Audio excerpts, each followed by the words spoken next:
আলহামদুলিল্লাহ, কাদিয়ানীদের ব্যাপারে দীর্ঘ সময় থেকে যারা কাজ করছেন তন্মধ্যে আমাদের অত্যন্ত শ্রদ্ধাভাজন, অত্যন্ত পরিচিত এবং মান্যবর আলেমে দ্বীন হযরত মাওলানা আব্দুল মাজিদ হাফিজাহুল্লাহ কাসিমি হাফিজাহুল্লাহ দীর্ঘ সময় থেকে এই বিষয়ের উপর কাজ করছেন।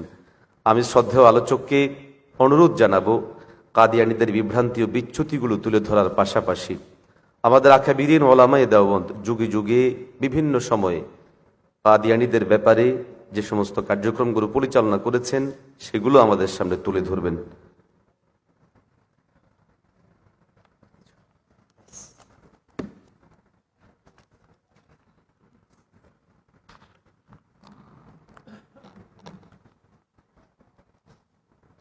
বিসমিল্লাহির রহমানির রহিম। আলহামদুলিল্লাহি কাফা ওয়া সালামুন আলা ইবাদিহিল্লাযিনা ইসতাফা, আম্মা বা'দ। ক্বালা আল্লাহু তাবারাকা ওয়া তাআলা ফি কিতাবিহিল মুবিন, আল-ইয়াওমা আকমালতু লাকুম দীনাকুম ওয়া আতমামতু আলাইকুম নি'মাতি ওয়া রাযীতু লাকুমুল ইসলামা দীনা।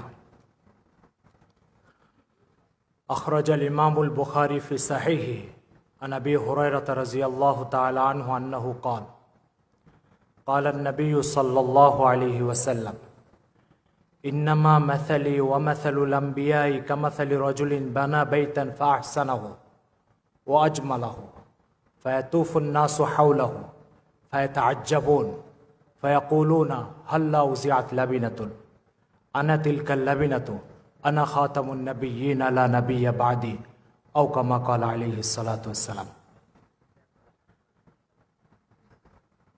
ভূমিকাকে খুব লম্বা করতে চাচ্ছি না। অধ্যকার এই মহতি সেমিনারে উপস্থিত মান্যবর ওলামা ইকরাম এবং দেশের প্রথিতযশা গবেষক ওলামা ইকরামের এক ঝাঁককে দেখতে পাচ্ছি। আল্লাহ তাআলা এই উম্মতের দ্বীন, ঈমান ও আখিরাতের চেতনাকে হেফাজত করার জন্য তাদের প্রত্যেকের শ্রমকে কবুল করেন। আজকে আমাদের আলোচ্য বিষয়ের মধ্যে দুটো কথা বলা হয়েছে। একটা হচ্ছে আকীদায়ে খতমে নবুয়তের গুরুত্ব,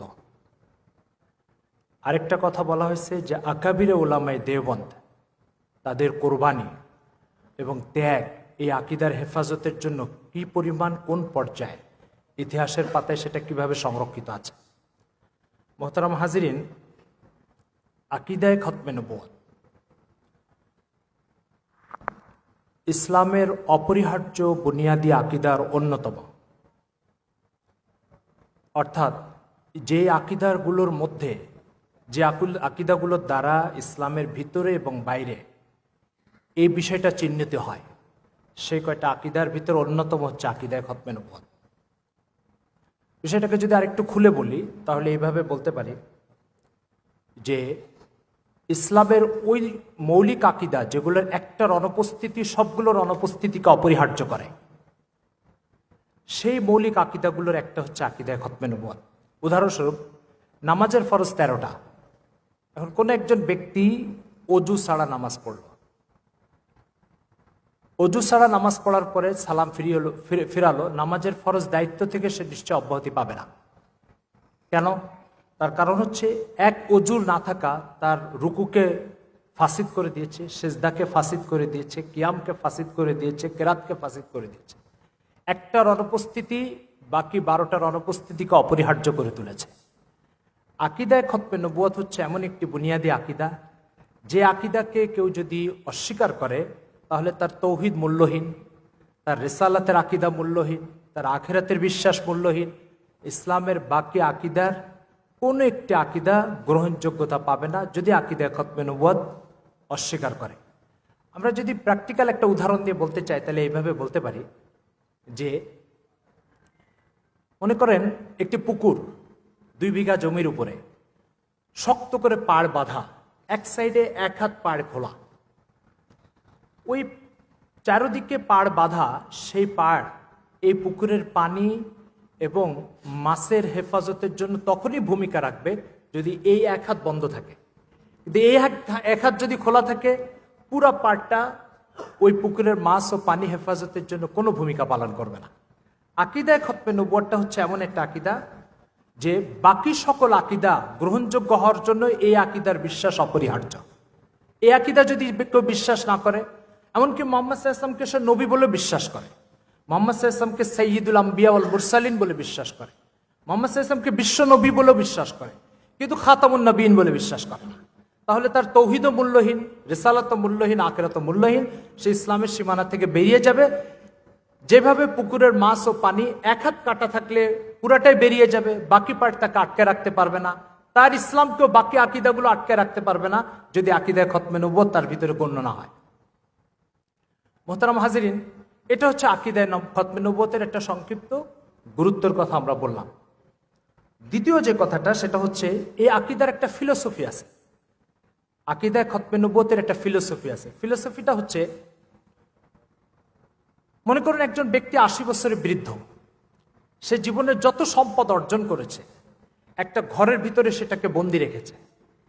বন্দি রেখে সে কোনো এক মাসের জন্য দেশের বাইরে সফরে যাবে। তার মাথায় দুশ্চিন্তা ঢুকলো যে আমার এই ঘরের ভিতরে যে সম্পদগুলো সারা জীবন ধরে আমি হেফাজত করলাম, সফরে গেলে এগুলো বেহাত হয়ে যেতে পারে, কেউ নিয়ে চলে যেতে পারে। এই দুশ্চিন্তা তাকে ভারী ভারী কিছু তালা কিনে এনে ঘরে লাগাই দিতে বাধ্য করবে। সে তালা লাগিয়ে নিশ্চিন্তে সফর করে আসবে, সব হেফাজতের সাথে পাবে। তো ঠিক যেই চিন্তা তাকে তালা লাগাতে বাধ্য করেছে, ওই চিন্তাই মুহাম্মদ সাল্লাল্লাহু আলাইহি ওয়াসাল্লামকে খাতামুন নবীন বলে ঘোষণা দিতে উৎসাহিত করেছে, বা আল্লাহ পাক এই ঘোষণা দিতে বলেছেন তাকে। সেটা হলো মুহাম্মদ সাল্লাল্লাহু আলাইহি ওয়াসাল্লাম 23 বছরের নবুয়তের জিন্দেগিতে মহান আল্লাহ তাআলার কাছ থেকে যে আকাইদ নিয়ে আসছেন, যে আহকাম নিয়ে আসছেন, যে উসুলে দ্বীন নিয়ে আসছেন, এটাকে তিনি ইসলাম নামক একটা ঘরের ভিতরে এটাকে গচ্ছিত করেছেন, সাজিয়েছেন, পরিপাটি করে রেখেছেন, এবং ইন্তেকালের দিন তিনি উম্মতকে এর উপরে রেখে চলে গেছেন। এখন তিনি চাচ্ছেন আমি যে আহকাম ও আকাইদের উপর আমার উম্মতকে রেখে যাচ্ছি, এটার উপরেই উম্মত কিয়ামত পর্যন্ত চলবে। এর ভিতরে কেউ যেন কোনো হস্তক্ষেপ, পরিবর্তন এটা যাতে না করতে পারে। এই জন্য তিনি ঘোষণা দিয়ে গেছেন যে আমি যে তালা লাগাই গেলাম নবুয়তের ঘরে, ইসলামের এই ঘরে নবীর পরিচয় আর কোনো ব্যক্তি ঢুকতে পারবে না, এখানে হস্তক্ষেপ করতে পারবে না, আকাইদ ও আহকামকে পরিবর্তনও করতে পারবে না। তো আকীদায়ে খতমে নবুয়তের ফিলোসফিটা কি? ফিলোসফি হচ্ছে দিন হেফাজতের গ্যারান্টি। এটা যেমন তালা মারাটা 80 বছর ধরে উপার্জিত সম্পদের হেফাজতের গ্যারান্টি। আকীদায়ে খতমে নবুয়ত যদি ইসলামের মধ্যে না থাকে, তাহলে অরক্ষিত সম্পদ সেটার যেই দশা হবে ইসলামের সেই দশা হবে। তার মানে হচ্ছে কালকে একজন নবী নবুয়তের দাবি করবে, সে তার অনুসারীদেরকে বলবে তোমাদের জন্য নতুন এই বিধান আসছে, আজকে আমার কাছে নতুন ওহী আসছে, ওহীর ভিতরে এই আকীদাগুলো আসছে। এবার বলেন, সে ইসলামের মধ্যে নতুন কিছু ঢুকাবে আর ইসলাম থেকে নতুন পুরাতন কিছু বের করবে। বের করার পরে সেই দিনটা কি আসমানি দিন থাকবে, না এই মিথ্যা প্রতারকের সাজানো দিন হয়ে যাবে? মুহতারাম হাজিরিন,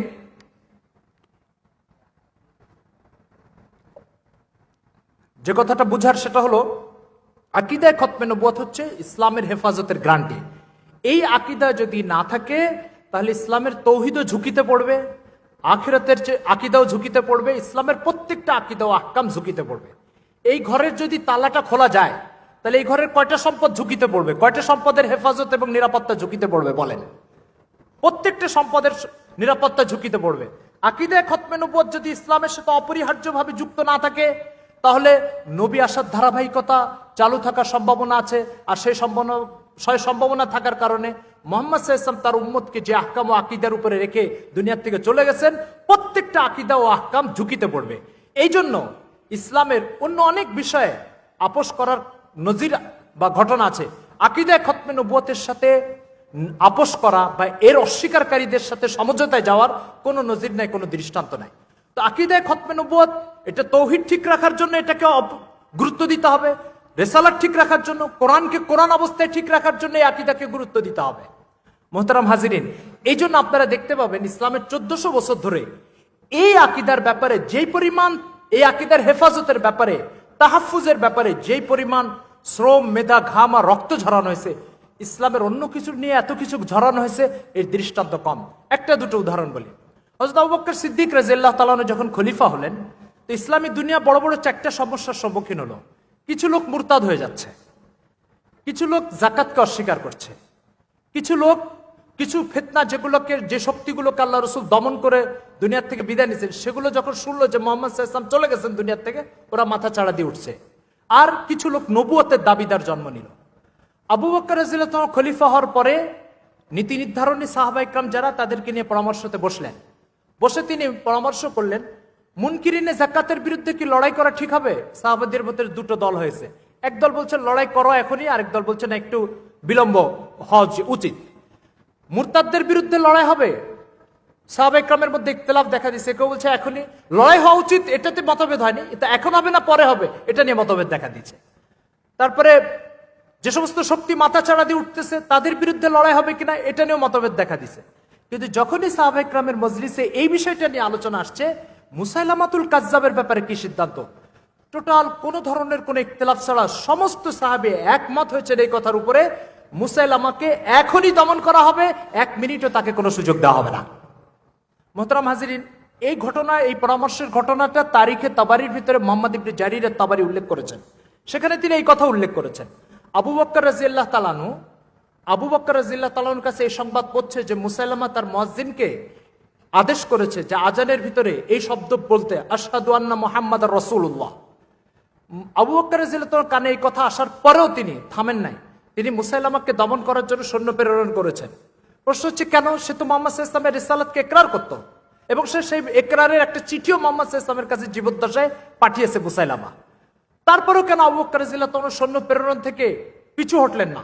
এর কারণ হচ্ছে আবু বকর রাদিয়াল্লাহু তাআলা জানতেন শুধু মুহাম্মদ সাল্লাল্লাহু আলাইহি ওয়াসাল্লামকে নবী হিসাবে স্বীকার করা এটা ইসলাম গ্রহণ বা ইসলামের অনুসারী হওয়ার জন্য যথেষ্ট নয়, মুহাম্মদ সাল্লাল্লাহু আলাইহি ওয়াসাল্লামকে খাতামুন নবিয়্যিন বলে বিশ্বাস করতে হবে। এই জন্য সৈন্য প্রেরণ করে তাকে দমন করেছেন। আজকে কাদিয়ানী সম্প্রদায় তারা একটা কথা ইদানিং বলা শুরু করেছে যে মির্জা গোলাম মোহাম্মদ কাদিয়ানী শরিয়ত ছাড়া নবী ছিল। যদি শরিয়ত ছাড়া নবী আসার কোনো অবকাশ ইসলামে থাকতো, তাহলে আবু বকর রাদিয়াল্লাহু তাআলা তার প্রেরিত সৈন্যদের আমিরকে বলে দিতেন, যায় মুসাইলামাকে জিজ্ঞাসা করবা যে মুসাইলামা কি শরিয়তওয়ালা নবী না শরিয়ত ছাড়া নবী। যদি শরিয়ত ছাড়া নবী হয় তাহলে তার বিরুদ্ধে অ্যাকশনে যা, যদি শরিয়তওয়ালা নবী দাবি করে অ্যাকশনে যাবা, আর যদি শরিয়ত ছাড়া নবী হয় তাহলে সমঝোতায় যাবা বা আপোষে যাবা। এ কথা বলেননি। আবু বকর রাদিয়াল্লাহু তাআলা সৈন্যবাহিনী প্রেরণ করেছেন আর বলেছেন যে নবুয়তের দাবি করুক না কেন, বাস তাকে দুনিয়া থেকে খতম করে তারপর আসবে। আপনারা জানেন সেই যুদ্ধে কমবেশ 1200 সাহাবী শহীদ হয়েছে এবং মুসাইলামার 40,000-এর বাহিনীকে শেষ করে আসছে। জায়গাটা হচ্ছে ইয়ামামা, এটা সৌদি আরবের বর্তমান রাজধানী রিয়াদের পাশে। সৌদি আরবে মক্কা মদিনার অনেক আসারে কাদিমা এবং ইসলামিয়া তো ধ্বংস করেছে, কিন্তু মুসাইলামাতুল কাজ্জাবের ধ্বংসের তার যে বাড়ি ঘর সেগুলোর চিহ্ন এখনো আছে ইতিহাসে, তারা এই জায়গাটা এখনো ধ্বংস করেনি। এরপরে যে কথাটা সেটা হচ্ছে যে আকীদায়ে খতমে নবুয়ত। আপনারা জানেন ইসলামের পৃথিবীর অন্য সকল আদিয়ানে সামাবিয়া, আসমান থেকে যে দিনগুলো আসছে সেই দিনের মধ্যে ইসলামের একটা বিরল বৈশিষ্ট্য হচ্ছে যে একমাত্র মুনাজ্জাল মিনাস সামা এখন এই দাবি যদি করে তাহলে ইসলামের অনুসারীরা দাবি করতে পারবে যে আমাদের দিনটা মুনাজ্জাল মিনাস সামা, আসমান থেকে প্রেরিত। মানব মেধার কোনো দখল এই দিনের ভিতরে নাই, এর আকাইদের ভিতরে, এর ইবাদতের ভিতরে, এর উসুলের জাওয়াবেতের ভিতরে মানব মেধার কোনো দখল নাই। পুরাটাই মুনাজ্জাল মিনাস সামা। কিতাবুন আনজালনাহু ইলাইকা লিতুখরিজান নাসা মিনাজ যুলুমাতি ইলান নূর। এই কোরআন আমি আপনার কাছে নাজিল করেছি, এটা আসমানের মালিকের পক্ষ থেকে আসছে। সুতরাং মুনাজ্জাল মিনাস সামা এই চিত্রটা পৃথিবীতে আর কোনো দিনের ভিতরে নাই। হিন্দু ধর্ম মানব মেধা প্রসূত, খ্রিস্ট ধর্ম তাসলিস, তার মূল আকীদা তাসলিস কখনো আসমান থেকে নাজিল হতে পারে না। আসমান থেকে আকীদা নাজিল হলে তাওহীদ নাজিল হবে। সুতরাং আসমান থেকে নাজিল এই একমাত্র বৈশিষ্ট্য এখন শুধুমাত্র কোন দিনের? ইসলামের। আকীদায়ে খতমে নবুয়ত, এই আকীদা যদি ইসলামের সাথে যুক্ত না থাকে তাহলে ইসলামের এই বৈশিষ্ট্যটা ধ্বংস হয়ে যাবে। কেন? যখন একজন ব্যক্তি নবুয়তের দাবি করবে তখন সে তার মস্তিষ্ক প্রসূত কথা ইসলামের মধ্যে ঢুকাবে। যখন মস্তিষ্ক প্রসূত কথা ইসলামের মধ্যে ঢুকাবে, ওহির রাস্তা তো টোটাল বন্ধ। সুতরাং যখন ঢুকাতে তখন এটা আসমান থেকে নাজিল হওয়ার যে চিত্র বৈশিষ্ট্যটা সেটা ধ্বংস হয়ে যাবে। তখন এটা অন্য 10টা হিন্দু ধর্ম, খ্রিস্ট ধর্ম, ইহুদি ধর্ম এদের মতো মানব মেধা প্রসূত দিন বা আকীদার সমষ্টি হিসাবে চিহ্নিত হবে। ফলে ইসলাম, আমি স্রষ্টা হচ্ছে, আমি আল্লাহ তাআলার সৃষ্টি, আল্লাহ আমার স্রষ্টা, সৃষ্টি হিসাবে একমাত্র স্রষ্টার দিন আমি মানতে পারি। আমি মানুষের মেধা থেকে আবিষ্কৃত দিন মানতে পারি না। ইনিল হুকমু ইল্লা লিল্লাহ, আল্লাহ লাহুল খালকু ওয়াল আমর। সৃষ্টি যার হবে, বিধান তারই হবে। সুতরাং আল্লাহ তাআলা কর্তৃক প্রেরিত দিন, এই চিত্র আর এই বৈশিষ্ট্য যদি ইসলামের মধ্যে অক্ষুণ্ণ থাকতে হয় তাহলে আকীদায়ে খতমে নবুয়তের এই আকীদা অপরিহার্যভাবে লালন করতে হবে। নবী আগমনের যে কোনো সম্ভাবনার দরজাকে বন্ধ রাখতেই হবে, নতুবা এই ইসলাম মিনাল মুখতারাতিল ইনসানিয়া হয়ে যাবে, মানব মেধা থেকে আবিষ্কৃত দিন হয়ে যাবে। মোহতারাম হাজিরিন, পৃথিবীতে আসমানি দিন তাহরিফ ও বিকৃত হয়েছে, এর অসংখ্য দৃষ্টান্ত আছে। খ্রিস্ট ধর্ম, তাদের মৌলিক বিশ্বাস আজকে তৃতীয়বাদ। আপনার কি মনে হয় তৃতীয়বাদ আসমান থেকে নাজিল হওয়ার মতো কোনো আকীদা হতে পারে? আল্লাহ নিজে ওয়াহদাহু লা শারীকা লাহু, তিনি তৃতীয়বাদের দিন কিভাবে নাজিল করবেন? এই খ্রিস্ট ধর্মকে আসমান থেকে তৃতীয়বাদের সাথে নাজিল হয়েছে না একত্ববাদের সাথে নাজিল হয়েছে? বহু ঈশ্বরের বিশ্বাস এই দিনের ভিতরে ঢুকলো কি করে? বহু ঈশ্বরের বিশ্বাস এই দিনের ভিতরে ঢুকলো একমাত্র এই দিন বিকৃত হওয়ার কারণে। সেন্ট পল এটার ভিতরে, এই খ্রিস্টবাদের ভিতরে তৃতীয়বাদের বিশ্বাস ঢুকেছে। এই যে বহু ঈশ্বরের বিশ্বাস, তৃতীয়বাদের বিশ্বাস, এটা একটা দৃষ্টান্ত আসমানি দিন বিকৃত হয়। এই দৃষ্টান্ত আছে কিনা? ইংরেজ এই কাজ চেয়েছিল। ইংরেজ চেয়েছিল সেন্ট পলকে দিয়ে যেমন ইহুদিরা খ্রিস্ট ধর্মকে শেষ করেছে, ইংরেজ চেয়েছিল মির্জা কাদিয়ানিকে দিয়ে ইসলামকে শেষ করবে। মির্জা কাদিয়ানিকে দিয়ে ইসলামের মৌলিক বিশ্বাসকে যখন শেষ করে ফেলবে, তখন এই দিনের মূল স্পিরিট ও পাওয়ার যেটা, সেটা শেষ হয়ে যাবে। আর মনে রাখবেন, আপনার যদি জ্বর হয়, ভেজাল ওষুধ ওই জ্বরের জন্য হুমকি না, কিন্তু নির্ভেজাল ওষুধ অবশ্যই জ্বরের জন্য হুমকি। নির্ভেজাল দিন যেটা আসমান থেকে নাজিল হয়েছে, সেটা পৃথিবীর প্রত্যেক তাগুতের জন্য হুমকি। যদি সেদিন ভেজাল হয়ে যায়, তাহলে এই দিন কখনোই কোনো তাগুতের জন্য হুমকি নয়। মোহতারাম হাজিরিন, ইংরেজ ইসলামের খাঁটি রূপতার কারণে এই দিনকে মোকাবেলা করতে পারছিল না, ব্যর্থ হচ্ছিল। সে চাচ্ছিল এটাকে একটু ভেজাল বানাইতে। ভেজাল বানাই যখন দিব, তো এর মূল স্পিডটা শেষ হয়ে যাবে, তখন এই দিনের মোকাবেলা করার আমাদের জন্য সহজ হবে এবং অসম্ভব হবে না। এই চিন্তা নিয়ে সে এই ওষুধটাকে ভেজাল বানাই দিয়ে তারপরে এই উপমহাদেশে তার ক্ষমতাকে পাকাপোক্ত করতে চেয়েছিল। মোহতারাম হাজিরিন, সুতরাং আসমানি দিন বিকৃত হওয়ার ঘটনা দুনিয়াতে আছে এবং এর উদাহরণ আছে। এরপরে যে কথাটা বলবো সেটা হচ্ছে কোরআন ও সুন্নাতে আকীদায়ে খতমে নবুয়তের আকীদাটাকে বিভিন্ন উসলুবে সাজানো হয়েছে। কোথাও সরি ইবারত, সূরা আহজাবের 40 নম্বর আয়াত, মা কানা মুহাম্মাদুন আবা আহাদিম মির রিজালিকুম ওয়ালাকিন রাসূলুল্লাহি ওয়া খাতামান নাবিয়্যিন। খাতামান নাবিয়্যিন, এটা সরি, স্পষ্ট এবং কতিউদ দালালা কতিউদ সুবুত। সুতরাং এই ধরনের স্পষ্ট শব্দ বাক্য কোরআনে আরো আছে। আলিয়াউমা আকমালতু লাকুম দীনাকুম, এই ধরনের নুসুস কোরআন মজিদে ভরি ভরি। যেহেতু এখানে ওলামা ইকরাম বেশি, এই সমস্ত নুসুস আলোচনা করার দরকার নেই। কোরআন মজিদে আকীদা খতমে নবুয়তকে কখনো ইশারাতুন নস দিয়ে বলা হয়েছে, কখনো ইবারাতুন নস দিয়ে বলা হয়েছে, কখনো দালালাতুন নস দিয়ে বলা হয়েছে। যেমন একটা নস কোরআন মজিদে আল্লাহ তাআলা বলছেন, ইয়া আইয়ুহান নবী ইন্না আরসালনাকা শাহিদাও ওয়া মুবাশশিরাও ওয়া নাযীরা ওয়া দাঈয়ান ইলাল্লাহি বিইযনিহি ওয়া সিরাজাম মুনীরা। সূরা আহজাব আয়াত 45-40। আল্লাহ তাআলা বলছেন রাসূল সাল্লাল্লাহু আলাইহি ওয়াসাল্লামকে আমি 5টা বৈশিষ্ট্য দিয়ে আপনাকে পাঠিয়েছি, এর ভিতরে একটা বৈশিষ্ট্য হচ্ছে সিরাজাম মুনীরা। আপনারা জানেন কোরআনে যদি সিরাজ শব্দ ব্যবহার হয়, এটা সূর্যের অর্থে ব্যবহার হয়। আল্লাহ তাআলা বলছেন ওয়াজাআলাল কামারা নূরা ওয়াজাআলাশ শামসা সিরাজা, আমি সূর্যকে সিরাজ বানিয়েছি। কোরআনে সিরাজ শব্দ সূর্যের অর্থে ব্যবহার হয়। আরেক আয়াতে সূরা নাবাতে ব্যবহার হয়েছে। আল্লাহ তাআলা বলছেন ওয়াজাআলনা সিরাজা ওয়াহাজা, আমি কিরণ সমৃদ্ধ এক সূর্য তৈরি করেছি। তো সিরাজা মুনিরা বলা হচ্ছে রাসূল সাল্লাল্লাহু আলাইহি ওয়াসাল্লামকে। তাহলে সিরাজের অর্থ হচ্ছে বাতি, মুনির আলো বিতরণকারী, অন্ধকার দূরকারী। তো আলো বিতরণকারী সূর্য, মুহাম্মদ সাল্লাল্লাহু আলাইহি ওয়াসাল্লামকে আলো বিতরণকারী সূর্যের সাথে কেন আল্লাহ পাক তুলনা করলেন? ওয়াজে তাসবিহটা কি? অর্থাৎ মুহাম্মদ সাল্লাল্লাহু আলাইহি ওয়াসাল্লাম মুসাব্বা, সিরাজা মুনিরা মুসাব্বাবি। ওয়াজে তাসবিহটা কি? মুফাসসিরিন ইকরামের অনেকগুলো ওয়াজে তাসবিহ বয়ান করেছে, আমি 2-3টা বলি। একটা, সূর্য যখন উদিত হয়, তখন এই যে পৃথিবীর এই বাতিগুলো যেগুলো রোডে ঘাটে ঘরে দুয়ারে জ্বলে, এগুলো বন্ধ হয় না চালু থাকে? সব নিভে যায়। সূর্য ওঠার পরে সব বাতি নিভে যায়। এই বাতিগুলো সারা রাত ধরে আলো দিয়েছে, কিন্তু সূর্য উঠে গেছে, এখন এটা নিষ্প্রয়োজন, অপ্রয়োজন। এগুলো সব কটা মিলে যে বাতি আলো দিবে, এক সূর্য তার চেয়ে বেশি আলো বিতরণ করবে। আল্লাহ তাআলা মুহাম্মদ সাল্লাল্লাহু আলাইহি ওয়াসাল্লামকে সিরাজা মুনিরা বলছে যে মুসা আলাইহিস সালাম, ঈসা আলাইহিস সালাম, ইব্রাহিম আলাইহিস সালাম, ইসমাঈল আলাইহিস সালাম, ইদ্রিস আলাইহিস সালাম, এই সমস্ত নবুয়তের বাতিগুলো এক সময় সারা রাত ব্যাপী আলো দিয়ে সারা পৃথিবীকে আলোকিত করেছে। কিন্তু যখন মুহাম্মদ সাল্লাল্লাহু আলাইহি ওয়াসাল্লামের সূর্য উদিত হয়েছে, তখন এই সব বাতি মিলে যত আলো দিবে, এক মুহাম্মদ সাল্লাল্লাহু আলাইহি ওয়াসাল্লামের বাতি তার চেয়ে বেশি আলো দিবে। সুতরাং আল্লাহ তাআলা বলতে যাচ্ছেন, যখন মুহাম্মদ সাল্লাল্লাহু আলাইহি ওয়াসাল্লামের নবুয়তের বাতি উদিত হয়েছে, তখন পিছনে সব বাতি নিভে যাবে। তো মুহাম্মদ সাল্লাল্লাহু আলাইহি ওয়াসাল্লামের নবুয়ত এসে গেছে, পৃথিবীতে আর কোনো নবুয়ত জারি থাকতে পারে না। এখন বলেন, মুসা আলাইহিস সালাম, ঈসা আলাইহিস সালাম কি সত্য নবী ছিলেন না মিথ্যা নবী ছিলেন? তো তো সত্য নবীর নবুয়তের বাতি যদি মোহাম্মদ সাল্লাল্লাহু আলাইহি ওয়াসাল্লামের তেজোদ্দীপ্ততার কারণে নিভে যায়, তাহলে মির্জা কাদিয়ানীর মিথ্যা নবুয়তের বাতি কিভাবে জ্বলবে বলেন? সত্যবাতি বন্ধ হয়ে গেলে মিথ্যা নবুয়তের বাতি জ্বলে কিভাবে? তো একটা ওয়াজে তাসবিহ হচ্ছে যে নিভিয়ে দেওয়া, অন্য বাতিগুলোকে নিভিয়ে দেওয়া। সূর্য নিভিয়ে দেয় ছোট ছোট বাতিকে, মোহাম্মদ সাল্লাল্লাহু আলাইহি ওয়াসাল্লাম নিভিয়ে দেয় নবুয়তের অন্য বাতিকে। একটা ওয়াজে তাসবিহ হচ্ছে সারা পৃথিবীকে আলোকিত করার জন্য আল্লাহ পাক কয়টা সূর্য সৃষ্টি করেছেন? একটা সূর্য। একটি সূর্য সারা পৃথিবীর সমস্ত অন্ধকার দূর করার জন্য যথেষ্ট। ওয়াজে তাসবিহ হচ্ছে যে পৃথিবীতে যত কুফুর আছে, দালালাত আছে, গুমরাহি আছে, বেদিনী আছে, বদ্দিনী আছে, আল্লাহ তাআলার পথকে অন্ধকারাচ্ছন্ন করার যত তৎপরতা আছে, আল্লাহ তাআলার কাছে পৌঁছার সৃষ্টি স্রষ্টার দিন মানবে, এই দিন মানার মাঝে যত প্রতিবন্ধকতা আছে, এই কুফুর দালালতের সমস্ত প্রতিবন্ধকতাকে এক বাতি দূর করবে, সেটা হচ্ছে মুহাম্মদ সাল্লাল্লাহু আলাইহি ওয়াসাল্লামের নবুয়তের বাতি। সুতরাং সারা পৃথিবীর সব অন্ধকার যেমন এক সূর্য দূর করে, মুহাম্মদ সাল্লাল্লাহু আলাইহি ওয়াসাল্লামের নবুয়তের বাতি কুফুর ও দালালতের সমস্ত গুমরাহিকে এক বাতি দূর করবে। এটা একটা ওয়াজে তাসবিহ।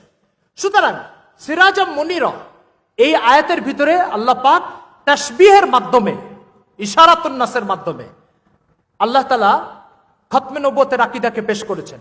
আরো এরকম স্পষ্ট অস্পষ্ট অসংখ্য আয়াত আছে। পূর্বেকার নবীদের আলোচনা যখন আল্লাহ তাআলা করতেন, করে শেষে এসে বলতেন ওয়াজআলনা ফি যুররিয়াতিহিমুন নবুওয়াতা, আমি মুসা, ঈসা, ইব্রাহিম এদের পরে এদের আওলাদদের মধ্যে নবুয়তকে জারি করেছে। মুহাম্মদ সাল্লাল্লাহু আলাইহি ওয়াসাল্লামের ব্যাপারে যখন আলোচনা আসছে, তখন আলোচনা আসছে মা কানা মুহাম্মাদুন আবা আহাদিম মির রিজালিকুম ওয়ালাকিন রাসূলুল্লাহ ওয়া খাতামান নাবিয়্যিন। এখানে ওয়াজআলনা ফি যুররিয়াতিহিমুন নবুওয়াতার কোনো আলোচনা নেই। এভাবে আপনি দালাইলের প্রশ্নে যখন যাবেন, তো কোরআনে ভরি ভরি উসলুব আছে, যে আসালিবের আলোকে আল্লাহ পাক আকীদা খতমে নবুয়তকে স্পষ্ট করেছেন এবং উল্লেখ করেছেন। এখন যে বিষয়টা, সেটা হচ্ছে কাদিয়ানী জামাত সম্পর্কে দুটো কথা জানা দরকার। মির্জা গোলাম মোহাম্মদ কাদিয়ানীর জন্ম হচ্ছে 1839 সালে। যদিও কাদিয়ানীর আজকাল একটা মিথ্যা তথ্যের গড়মিলের কারণে 1835 লিখে থাকে তাদের বই পুস্তকে, কিন্তু মূলত মির্জা গোলাম মোহাম্মদ কাদিয়ানীর জন্ম হচ্ছে 1839 সালে, মৃত্যু হচ্ছে 1908 সালে 26শে মে। এখানে একটা কথা মনে রাখা দরকার, এই তথ্যটা সঠিক নয়। আমাদের সমাজে অনেকে বলে থাকেন মির্জা কাদিয়ানী বাথরুমে মারা গেছে, এই তথ্যটা সঠিক নয়। মির্জা কাদিয়ানী কলেরা রোগে আক্রান্ত হয়ে মারা গেছে, এটা ঠিক, কিন্তু বিছানায় শুয়ে মারা গেছে। তার বিছানায় কলেরা হওয়ার কারণে বিছানার নিচে ছিদ্র করে নিচে টয়লেটের একটা টেম্পোরারি ব্যবস্থা করে দেওয়া হয়েছিল, এটা এই তথ্য সত্য, কিন্তু বাথরুমে মারা গেছে এই তথ্য সত্য নয়। এখানে আরেকটা কথা বলা দরকার, সেটা হচ্ছে মির্জা গোলাম মোহাম্মদ কাদিয়ানীর মৌলিক দাবির সংখ্যা অসংখ্য। আমরা 2-4টে দাবি করি। একটা হচ্ছে ইমাম মাহদি ছিল, এটা সে দাবি করেছে। 2 নম্বর হচ্ছে সে মুজাদ্দিদ হওয়ার দাবি করেছে। এরপরে হযরত ঈসা আলাইহিস সালাম যার ইন্তেজার উম্মতে মুসলিমা করছে, ঈসা আলাইহিস সালাম হওয়ার দাবি করেছে। 1901 সালে সে নবুয়তের দাবি করেছে। 1901 সালের পরে সে 7 বছর বেঁচে ছিল, 1908 সে দুনিয়া থেকে চলে গেছে। মির্জা গোলাম মোহাম্মদ কাদিয়ানী 1889 সালে তার এই আহমদিয়া মুসলিম জামাত গঠন করে। 1889 সালে মির্জা গোলাম মোহাম্মদ কাদিয়ানীর মারা যাওয়ার 5 বছরের মাথায় বাংলাদেশে, তখন এটা ব্রিটিশ সরকারের অধীনে শাসিত পূর্ববঙ্গ হিসেবে নাম ছিল, এই পূর্ববঙ্গে 1913 সালে কাদিয়ানীদের আহমদিয়া মুসলিম জামাতের যাত্রা শুরু হয়। এই কারণে তারা বাংলাদেশে তাদের স্মারক গ্রন্থ বের করেছে 100 বছর পূর্তি উপলক্ষে, যে আপনারা দেখতে পাচ্ছেন 1913 থেকে 2013 100 বছর পূর্তি স্মারক গ্রন্থ। এটা ইতিমধ্যে বাংলাদেশে কাদিয়ানীদের যাত্রা 100 বছর হয়ে গেছে। কাদিয়ানীদের তৎপরতার একটা বিষয় হচ্ছে তাদের পাক্ষিক আহমদী পত্রিকা 1922 সালে তার যাত্রা শুরু করেছে, অর্থাৎ তাদের পত্রিকা ও প্রচার মাধ্যমের যাত্রা প্রায় 100 বছর হয়ে গেছে। পাক্ষিক আহমদী প্রথম দিকে এটা পাক্ষিক ছিল না, এখন এটা পাক্ষিক, 15 দিন পর পর বের হয়। এরপরে কাদিয়ানীদের বাংলাদেশে প্রায় ওদের দেওয়া বক্তব্য তথ্য অনুযায়ী আপনারা দেখতে পাচ্ছেন, এই যে ওদের স্মারক গ্রন্থ প্রায় 300 আস্তানা আছে, এবং কয়েকশো কাদিয়ানী প্রতিদিন বাংলাদেশে তাদের দাওয়াতি কার্যক্রমের মাধ্যমে 100 জন মুহাম্মদ সাল্লাল্লাহু আলাইহি ওয়াসাল্লামের উম্মতকে ধরে এনে মির্জা গোলাম মোহাম্মদ কাদিয়ানীর উম্মত বানিয়ে মুরতাদ বানাচ্ছে, আলিয়াজুবিল্লাহ।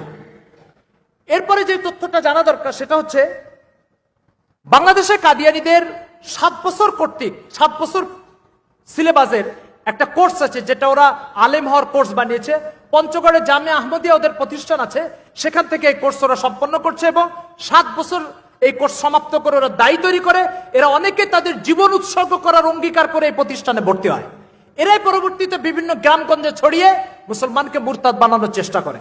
এই তথ্যগুলো দেওয়ার উদ্দেশ্য হচ্ছে আমাদের কি তৎপরতা আছে উম্মতকে উম্মত হিসাবে টিকিয়ে রাখার জন্য, মোহাম্মদ সাল্লাল্লাহু আলাইহি ওয়াসাল্লামের উম্মতকে তার সাথে জুড়িয়ে রাখার জন্য আমাদের কি তৎপরতা আছে। আমাদের না কোনো পত্রিকা আছে এদের ব্যাপারে, আমাদের না সুসংগঠিত কোনো জামাত কাজ করতেছে, আমাদের না কোনো একাডেমিক কাজ আছে, আমাদের না এ ব্যাপারে কোনো লিটারেচার আছে, আমাদের না এ ব্যাপারে একটা টিম সুসংগঠিত ভাবে কাজ করছে। আল্লামা আনোয়ার শাহ কাশ্মীর রহমতুল্লাহ আলাইহি, আল্লামা আনোয়ার শাহ কাশ্মীর রহমতুল্লাহ 1936 ইন্তেকাল করেছেন। তার বক্তব্য আসছে এই বইতে তাহফুজে খতমে নবুয়ত আহমিয়ত আর ফজিলত। এই বইয়ের ভিতরে কাশ্মীর রহমতুল্লাহ বক্তব্য আসছে, উনি ইন্তেকালের আগে ওনার শাগরিদদেরকে বলে গেছেন কাদিয়ানীদের ব্যাপারে তোমরা 3টা কাজ অবশ্যই করবা। একটা শব্দ হচ্ছে বাতৌফিক জামাত ওলামা, বাতৌফিক জামাত ওলামা। এই ফিতনার ব্যাপারে উম্মতকে এত বেশি সতর্ক করবে যে যাদের হায়াত মৌত এই কাজের জন্য উৎসর্গিত হবে। কাশ্মীর রহমতুল্লাহ বক্তব্য, সময় সীমাবদ্ধতা, এই জন্য আমি আর উর্দু ইবারতটা পড়ে শোনাচ্ছি না। দ্বিতীয় একটা বক্তব্য উনি দিয়েছেন, কাদিয়ানি ফিতনার ব্যাপারে এত বেশি দাওয়াতি কাজ করবে যে কাদিয়ানি আর মির্জাইয়াত এই দুটো শব্দ যেন উম্মতের কাছে গালি হিসাবে চিহ্নিত হয়, কাদিয়ানিরাও যেন এই শব্দটা নিজেদেরকে বলতে লজ্জাবোধ করে। তৃতীয় একটা প্রস্তাব উনি দিয়েছেন উম্মতের সামনে, একাডেমিক্যাল কাজ। একাডেমিক্যাল কাজের অর্থ হচ্ছে দায়ী তৈরি করা, লিটারেচার ছাপানো এবং উম্মতের শিক্ষিত শ্রেণীর যাদের কাছে দ্বীনের আলো পৌঁছে না তাদের কাছে এই কুফরি ফিতনা সম্পর্কে সচেতন করার জন্য একটা শক্তিশালী একাডেমি গঠন করা। এটা হযরত বলে গেছেন 1936 সালে উনি ইন্তেকাল করেছেন, তার আগে বলে গেছেন। কিন্তু দুঃখ পরিতাপের বিষয়, কাদিয়ানীরা তাদের জামাতের এই সব কর্মসূচি তো অব্যাহত রেখেছে। আমাদের দুঃখ পরিতাপের বিষয় আমরা এই কাজগুলোকে আজও করতে পারিনি। আল্লাহ আমাদেরকে বুঝার তৌফিক দান করেন। এবার আমার আলোচ্য বিষয়ের একটা অংশ ছিল আকাবির ওলামায়ে দেওবন্দের কুরবানি কি এই আকীদার হেফাজতের জন্য, এই আকীদার বিরুদ্ধে, এই আকীদার হেফাজতের জন্য এবং কাদিয়ানি ফিতনার বিরুদ্ধে আমাদের আকাবিররা যে পরিমাণ কোরবানি করেছেন তার জন্য এই 5-10 মিনিট সময় আসলে যথেষ্ট না। কারণ ফিতনা তার 150 বছরের মোকাবেলা, 150 বছর ধরে হচ্ছে। 5 মিনিটে আমি কিভাবে 150 বছরের কারগুজারি শোনাবো? একটা দুটো শুনে আপনাদেরকে, এটার দ্বারা একটা অনুমান হতে পারে আমাদের আকাবিররা কি পরিমাণ শ্রম মেধার ঘাম ব্যয় করেছেন এই ফিতনার মোকাবেলায়। প্রথম যে কথাটা বলবো সেটা হচ্ছে মোকদ্দমায় ভাওয়ালপুর। মোকদ্দমায় ভাওয়ালপুর একটা মোকদ্দমা অতিবাহিত হয়েছে, আপনারা জানেন। 5 খণ্ডে এটার বিবরণ ছেপে আসছে। এই মোকদ্দমায় ভাওয়ালপুর হচ্ছে পাকিস্তানের একটা জেলার নাম হচ্ছে ভাওয়ালপুর। এই জেলায় একটা মেয়ে বিয়ে হয়েছে, তার স্বামী কাদিয়ানি হয়ে গেছে। মেয়ের বাবা মা আদালতে মামলা করেছে যে যেহেতু স্বামী কাদিয়ানি হয়ে গেছে তো তাদের বিবাহ বিচ্ছেদ হয়ে গেছে, তাফরিক হয়ে গেছে। কেন তাফরিক হবে? কাদিয়ানি কাফের, আমার মেয়ে মুসলমান, মুসলমান কাফেরের সাথে বিবাহ বন্ধনে আবদ্ধ হতে পারে না। আদালতে মামলাটা যাওয়ার পরে এখন আদালতে ওলামা ইকরাম এবং কাদিয়ানি দুজনে লড়া শুরু হয়েছে। এখন আর বিষয়টা এই মেয়ের বিবাহ টিকবে কি টিকবে না এটা বিষয় না, বিষয়টা এখন এসে দাঁড়াইছে এখানে কাদিয়ানি মুসলমান না কাফের। যদি কাদিয়ানি কাফের হয় বিবাহ বিচ্ছিন্ন হবে, যদি কাদিয়ানি মুসলমান হয় তাহলে বিবাহ টিকে যাবে। এই আদালতে লড়তে লড়তে অবশেষে 1924-25 মামলাটা শুরু হয়েছে। 1932 সাল আল্লামা আনোয়ার শাহ কাশ্মীর রহমতুল্লাহ আলাইহি মস্ত বড় পাইলস রোগে আক্রান্ত ছিলেন। আপনারা জানেন হযরত যেখানে বসে 10 দিতেন সেখানে পাইলস রোগের কারণে ওনার বিছানা বসার জায়গাটা রক্তে রঞ্জিত হয়ে যেত। এই পাইলস রোগ নিয়ে উনি 1932 সালে ওনার হজের সফরও ছিল। তখন হজে যাবে, সাথীরা রেডি, সব মাল সামানা গোছানো হয়ে গেছে। তখন ভাওয়ালপুর থেকে চিঠি আসছে যে হযরত এখানে কাদিয়ানি সংক্রান্ত আদালতে মুভ করতে হবে, এজন্য আপনাকে একটু উপস্থিত হতে হবে। কাশ্মীর রহমতুল্লাহ সাথীদেরকে বললেন তোমরা হজে চলে যাও, আমাকে তো ভাওয়ালপুর যেতে হবে। সাথীরা অত্যন্ত মায়ুস। তখন উনি দারুল দেওবন্দের থেকে চলে গেছিলেন। 1927 উনি দারুল দেওবন্দের শাইখুল হাদিস পদ থেকে ইস্তফা দিয়ে ডাবেলে চলে গেছিলেন। তো তখন উনি সব সাথীদেরকে নিরাশ করে হজে পাঠিয়ে দিয়েছেন, ওখানে চলে গেছেন ভাওয়ালপুরে। ভাওয়ালপুরে যে সেই পাইলস রোগে আক্রান্ত হয়ে উনি মসজিদুস সাদিক, ভাওয়ালপুরের জামে মসজিদের নাম, সেখানে উনি শুক্রবারে জুমার আগে বয়ান করেছেন। সে বয়ান, ওনার বক্তব্যটা কি এতটুকু বলে আমার আলোচনাকে সমাপ্ত করছি। উনি ওখানে দাঁড়ায় বললেন, আমাকে অন্তত 4 থেকে 5 জন ডাক্তার বলেছে যে এই পাইলস রোগ নিয়ে আপনার এই সফরটা একেবারেই উপযোগী নয় এবং এর জন্য আপনার শরীর প্রস্তুত নয়। আমার অসংখ্য সাথী আমাকে হজে নিয়ে যাওয়ার জন্য প্রস্তুত, সেখানে আমি মুলতবি করে এখানে চলে আসছি। তোমরা হয়তো জিজ্ঞাসা করবো হুজুর কেন আসলেন? তো আমি আসছি কেন শুনো, আমি যদি হজে যাই আর মদিনা শরীফের রাসূল সাল্লাল্লাহু আলাইহি ওয়াসাল্লামের রওজার পাশে যে দাঁড়াই, আর হুজুর যদি বলে আনোয়ার তুমি এখানে চলে আসছো কেন, তোমার তো প্রয়োজন ছিল ভাওয়ালপুরে, তুমি ভাওয়ালপুর ছেড়ে এখানে চলে আসলে কেন? তো আমার কোনো জবাব থাকবে না।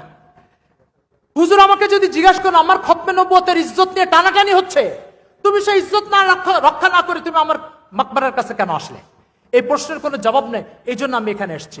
ডাক্তার আমাকে নিষেধ করেছে, তো আমি ডাক্তারদেরকে বলেছি দেখো আমি আমার আমল নামাতে একটা নজর বুলালাম, নজর বুলায় দেখছি আসলে জান্নাতে যাওয়ার মতো আর জাহান্নাম থেকে রেহাই পাওয়ার মতো আমার আমল নামায় কোনো আমল দেখছি না। তো আমি চিন্তা করছি রাসূল সাল্লাল্লাহু আলাইহি ওয়াসাল্লামের খতমে নবুয়তের ইজ্জত রক্ষা করার জন্য আমি ভাওয়ালপুরের সফরটা সেরে যাই, এটাকে আমল নামায় পেশ করে আল্লাহর কাছে বলবো আল্লাহ এই একটা কাজের ওসিলা আমাকে মাফ করে দেন। এই জন্য আমি ভাওয়ালপুরে চলে আসছি। এরপর হযরতের বয়ান শুনে উপস্থিত হাজার হাজার ওলামা ইকরাম শুধু কেঁদেছেন আর কেঁদেছেন।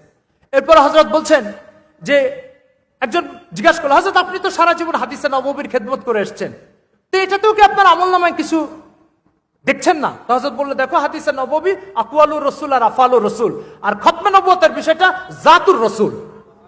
আর আকওয়াল আর আফআলের হেফাজতের চেয়ে যদি জাতুর রাসূল হেফাজত না হয় তাহলে এই আকওয়াল এই আফআলের কোনো মূল্য থাকবে না। এই জন্য আমি জাতুর রাসূলের হেফাজতের জন্য এখানে আসছি। এরপরে মোকদ্দমা ভাওয়ালপুরে উনি মুভ করলেন। আদালতে কাদিয়ানীদের প্রতিনিধি জালালউদ্দিন শামস, যে মির্জা গোলাম মোহাম্মদ কাদিয়ানীর এই যে রুহানি খাজাইনের সমষ্টি আপনারা দেখতে পাচ্ছেন, মির্জা কাদিয়ানী 84টা বইয়ের সমষ্টি কাদিয়ানীরা ছেপেছে 23 খণ্ডে, তার এই যে 18 নম্বর খণ্ড এটা রুহানি খাজাইন। আমি দু একটা ইবারত পড়ে শোনাতে চাচ্ছিলাম, কিন্তু আমাকে পিছন থেকে সিগন্যাল দিচ্ছে যে আলোচনা বন্ধ করেন, এই জন্য আমি এটা পড়ে শোনাতে পারছি না। এই রুহানি খাজাইন 23 ভলিউমে এই কিতাবটা যে তরতিব দিয়েছে সে হচ্ছে জালালউদ্দিন শামস। এই জালালউদ্দিন শামস আল্লামা কাশ্মীর রহমতুল্লাহের বিরুদ্ধে আদালতে মুভ করেছে। কাশ্মীর রহমতুল্লাহ আলোচনা করতে করতে করতে করতে এক পর্যায়ে এরকম একটা ওয়াজদের ভিতরে এসে গেছেন। উনি জালালউদ্দিন শামসকে বলছেন अगर तू देखना चाहे कि मिर्जा कादियानी को मैं जहन्नम में अभी तुझे देखा सकता हूं, ওখানে দাঁড়িয়ে বলছেন। তো জালালউদ্দিন শামস বলছে, হযরত ওনাকে বলছেন যে तू मेरे हाथ पर हाथ रख के मुझसे ये मुतालबा कर ले, मैं अभी तुझे देखा सकता हूं कि मिर्जा कादियानी जहन्नम में जल रहा है। আদালত থেকে মুভ করে বের আসার পরে একজন হযরতের শাগরিদ জিজ্ঞেস করে, হযরত যদিও হাতের উপরে হাত রেখে আপনাকে বলতো যে ঠিক আছে দেখান মির্জা কাদিয়ানী যে জাহান্নামে জ্বলছে এটা দেখান, তাহলে কি আপনি দেখাতে পারতেন? হযরত বলছে ইয়াকিনান আমি দেখাতে পারতাম। কেন? বলছে আল্লাহ তাআলা খতমে নবুয়তের কাজ যারা করে তাদেরকে কোথাও রসুয়া করেন না, আগামীতেও করবেন না, কোথাও অপমান করেন নাই। সুতরাং এখানে যদি আমি আল্লাহর কাছে এটা দোয়া করতাম, আল্লাহ তাআলা কোনো না কোনো আলামত এখানে দেখিয়ে দিতেন যে মির্জা গোলাম মোহাম্মদ কাদিয়ানী জাহান্নামে জ্বলছে। চলে গেলেন হযরত, আদালতে মুভ হয়ে গেল। হযরত দেওবন্দে সফর শেষ করে দেওবন্দে আসলেন। দেওবন্দে এসে হযরত তার শাগরিদদেরকে বললেন, দেখো ভাই আমি তোমাদেরকে বলে দিচ্ছি যে এই রায়ে ইসলাম বিজয় হবে, কুফর পরাজিত হবে, কিন্তু রায়টা আমি ইন্তেকালের পরে বের হবে, আমি জীবদ্দশায় বের হবে না। দুইজন শাগরিদকে আদেশ করলেন এই রায় ইসলামের পক্ষে বের হবে, আমি মারা যাওয়ার পরে এই রায়টাকে আমার কবরের কাছে এসে তেলাওয়াত করে শোনাই দিবা। হযরত ইন্তেকাল করলেন 1936-এ। ইন্তেকাল করার পরে হযরতের এক শাগরিদ আদালতের রায় নিয়ে এসে কবরের পাশে পড়ে শোনাই দিয়েছে। শুনাই দেওয়ার পরে তখনকার টাইমে একজন সাহেবে দিল নকশবন্দি এক তরিকার বুজুর্গ, সে রাত্রে স্বপ্নে দেখছে কাশ্মীর রহমতুল্লাহকে। কাশ্মীর রহমতুল্লাহকে জিজ্ঞাসা করছে আল্লাহ তাআলা আপনার সাথে কি মুআমালা করেছেন? বলছে আল্লাহ তাআলা আমাকে খতমে নবুয়তের হেফাজতের কাজের জন্য মাফ করে দিয়েছেন। এসব বিস্তারিত ঘটনাগুলো এই কিতাবের মধ্যে বর্ণিত আছে। মোহতারাম হাজিরিন, যে কথাটা শেষ মুহূর্তে না বললেই নয় সেটা হচ্ছে যে এই ঘাম, এই রক্ত আর এই ত্যাগ, একজন আমাদের বড়দের কথা বললাম, এরকম আমাদের আকাবিরদের অবদানের কথা বলে শেষ করা যাবে না। আমি সর্বশেষ যে কথাটা বলতে চাই, এখানে অনেক সাংবাদিক বন্ধু হয়তোবা আছেন বা মিডিয়ার কর্মীরা আছেন, তারা এই কথাটা একটু প্রচার করেন। সেটা হলো এদেশে সাংবাদিকদের একটা প্রশ্ন যে সংবিধানের 41 ক ধারায়, সংবিধান 41 এক ধারায় এই কথা লিখিত আছে, ধর্ম পালনের স্বাধীনতা সাংবিধানিকভাবে স্বীকৃত, মজহবি আজাদি এ এক দস্তুরি হুকুক হে। যদি সংবিধানে এটা স্বীকৃত থাকে তাহলে কাদিয়ানীদেরকে আপনি অমুসলিম ঘোষণা করবেন কেন? তারা তাদের ধর্ম পালন করবে, সাংবিধানিক এই সুবিধা তারা ভোগ করছে, আপনার আপত্তি কেন? আমার প্রশ্ন হচ্ছে এদেশের সংবিধানে পোশাক পরার স্বাধীনতাও আছে। সংবিধানে যে পোশাক পরতে চায়, হাফ প্যান্ট ফুল প্যান্ট যা পরতে চায় পরার স্বাধীনতা আছে, কিন্তু এদেশের সংবিধানে সেনাবাহিনীর পোশাকের উপরে নিষেধাজ্ঞাও আছে। কেন নিষেধাজ্ঞা? নিষেধাজ্ঞা এই কারণে, সেনাবাহিনীর পোশাক শুধু সেনা সদস্য পরতে পারবে, সেনা সদস্য নয় এমন কেউ সেনাবাহিনীর পোশাক পরতে পারবে না। পোশাক পরার স্বাধীনতাও স্বীকৃত, সেনাবাহিনীর পোশাকের উপরে নিষেধাজ্ঞাও স্বীকৃত। কেন? সেনাবাহিনীর সদস্য হওয়া ছাড়া কেউ যদি সেনাবাহিনীর পোশাক পরে, তাহলে সে প্রতারণা করার জন্য পড়বে, জনগণকে ধোঁকা দেওয়ার জন্য পড়বে। ঠিক যে ব্যক্তি ইসলামের অপরিহার্য আকীদা ও বিশ্বাসের সাথে একমত পোষণ করে তারপরে সে ইসলামের অনুসারী দাবি করবে, সেই কেবল ইসলামের অনুসারী। ইসলামের অপরিহার্য বিশ্বাসের সাথে দ্বিমত পোষণ করে আবার ইসলামের অনুসারী বলে দাবি করবে, সে সেনা সদস্য না হয়ে সেনা পোশাক করতে চায়। ফলে কোন সমাজ সভ্যতা যেমন ওটাকে স্বীকৃতি দিবে না, কোন সমাজ সভ্যতা কাদিয়ানীদেরকে খতমে নবুয়তের আকীদাকে অস্বীকার করে ইসলামের অনুসারী দাবি করার স্বীকৃতি দিতে পারে না। নৈতিক জায়গায় এটার প্রতিবন্ধকতা এবং বাধা রয়ে গেছে। মোহতারাম হাজিরিন, কোন মতাদর্শ